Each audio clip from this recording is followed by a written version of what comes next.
Serikali ikashindwa ikashirikiana kuwaua, ndio sababu walifunga.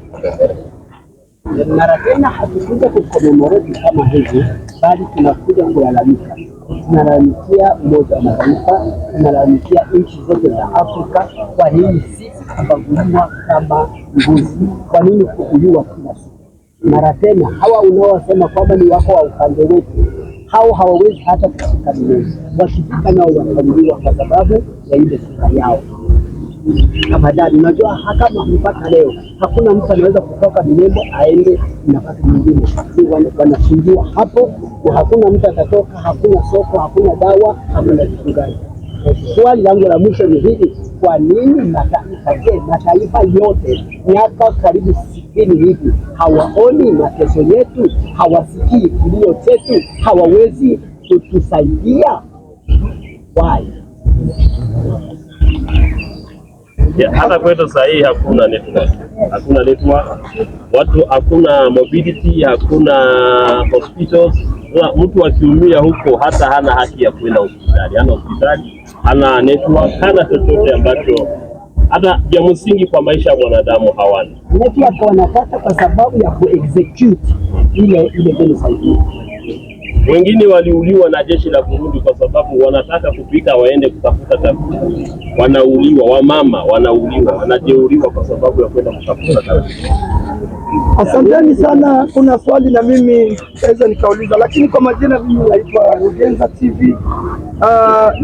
Aje mnajua government zinaua wa Kongo huko, kuna milishani wa Burundi, kuna milishani hata ya Umoja wa Mataifa wao wako pamoja ndani. Message gani mnaweza pea kwa government ya Burundi iache kuua Wakongomani wakiwa huko Kongo? Hata Watanzania wako ndani huko mpaka saa hii. Hata saa hii tunaongea, vita iko ndani saa hii. Mimi ni journalist na kitu nashuhudia. Hata kwa wale wenye ambao waliuliwa, kuna mkubwa wangu mwenye tunatoka tumbo moja, alikatwa akachomwa, walimkula kama nyama choma. Hiyo mimi mwenyewe niko na hiyo ushuhuda. Mkubwa wangu tunatoka tumbo moja, anaitwa Tayoberwa Rugenza, ndio sisi. Sasa ni nini hasa mnaweza ambia government ya Burundi, government ya Tanzania, hata na Umoja wa Mataifa wanatuangalia hata mpaka hawashughuliki na shida yetu la Wakongomani, sana sana kabila la Watusi la Banyamulenge ni wanauliwa usiku na mchana. Ni nini hasa message mnaweza mkapeana? Ndio dunia mzima hapa tuko na majournalist wengi, kuna majournalist kutoka hapa Kenya, wengine wote mko wengi. Peana message yenu ndio, alafu dunia ijue kile ambacho kinaendelea huko Milimani. Hatukuja kwa sababu ya hatuambii Warundi tu, tunawaambia East Africa Community, tunawaambia ulimwengu mzima. Sisi si wakuuliwa, lakini ni wakuchungwa kama watu wengine. Tunatamani kuishi, tunatamani kuwepo. Hawa Warundi ni neighbors zetu, afadhali waache kutuua, afadhali washiriki katika kutuokoa. I think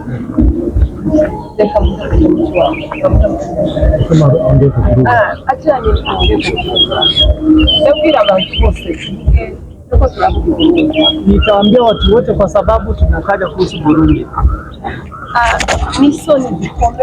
Ni aibu kubwa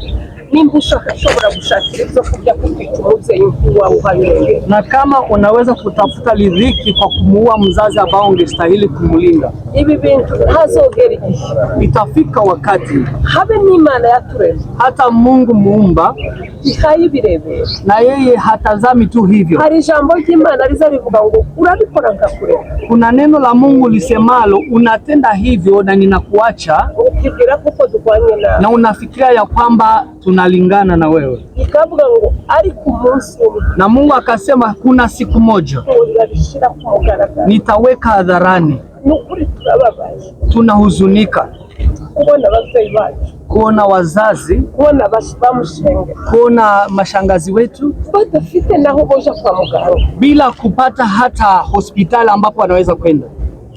Government ya Burundi, serikali ya Burundi Imana yo mwijuru, Mungu wa mbinguni ibababarire aweze kuwasamehe, ariko ibyo muhaye mukora, lakini yale ambao wanatenda bizabakurikirana, itaweza kuwarudilia nyinyi, kubera amaraso y'abana b'Abanyamulenge, kwa sababu ya damu ya vijana wa Nyamulenge muhamushaka musangi wabo, ambayo mnatafuta kwenda kumwanga kwao, mubizi neza ko ariho baba, na mkijua ya kwamba huko ni kwao ambapo wamezaliwa, ariko kubera amafaranga, lakini kwa sababu ya pesa ambazo mmepewa nukuri mukagenda kwica abavyeyi na mnaenda kuua wazazi wetu. Ibi muzovuga ngo mwari imandwa cyangwa ndi mwari mubizi? Je, mtajielezaje ya kwamba hamkuwa mnajua amala? Imani bababarire, Mungu awasamehe. Second of all, cha pili, we are crying for nation. Tunatetea haki katika mataifa. Even everybody knows what is the situation. We are crying for help. Crying for help in justice, to help our parents. They have to have access for medical assistance. They have, imagine they are fighting like 18 drone in the same small city. Imagine, everybody have to imagine, if this one can be your mother, if this one can be your own brother and your own sisters, how can you do to bring the peace? What can we do? We cry for you because you have opportunity to stop this. If you don't stop this, you are not thinking about a human being, because a human is a human like yourself. We are cry for children, young boy who have a pattern like your own. Why you want other boy, just people to be killed for no reason? Today you say we come to remember the hero. Our hero we come to remember today is somebody who took an action. He was working in government, but because his own people, his parents was being killed, his car was taken away, his house was burned, he come to take an action. That's why we come to remember here. And he gave his life for his own people. He's not one, he's many. But that one, he was stepping out to take an action. United Nations, we want you to take an action. God bless you for your understanding. I believe you understand. If you don't, just don't ignore like how we do every single day. Asante sana. Kufa, huyu mtoto ako na kosa gani? Mnaona miaka yake. Huyu mtoto anakufa sababu ni wa community ya Wanyamulenge, sababu ndio serikali inataka kuua. Hawa wamama mnaona hapa ni wamama walikuwa wamepigwa masasi, wanatoka vijijini zao, wamekaa hapa. Mkiwaona wako na watoto, wako na mizigo, wamekosa mahali ya kuelekea. Mkiangalia hapa ni watoto wa miezi mbili tatu. Wazazi wao wamekimbia wakishutiwa mabomu, atrali wakishutiwa na drones, Sukhoi. Wazazi hawa wanalalisha watoto misituni. Mkiangalia hii ni nyumba ambayo kulikuwa watoto 6. Drones ilikuja iliwaua kwa hii nyumba. Mnaona wazazi hao wanakuja wanasimama, hizi ni drones za serikali. Serikali ya Kongo, cha kushangaza, inaita serikali za nchi zingine kuja kuwasaidia kuua hawa wa raia ambao wanakufa sababu ya sura yao. Unaweza fikiria ni nini? Serikali ya Burundi, sasa tunaongea, president wa Burundi ndiye president wa East Africa Community, lakini amepewa jukumu la kulinda Afrika, lakini akona jeshi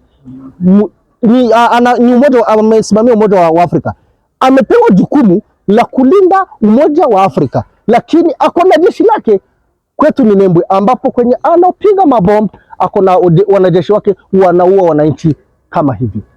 Mkiona huyu kijana walimkuta alikuwa mchungaji wa ng'ombe, akachukuliwa na wanajeshi wa serikali, walimfunga wakamuua, angalia melala.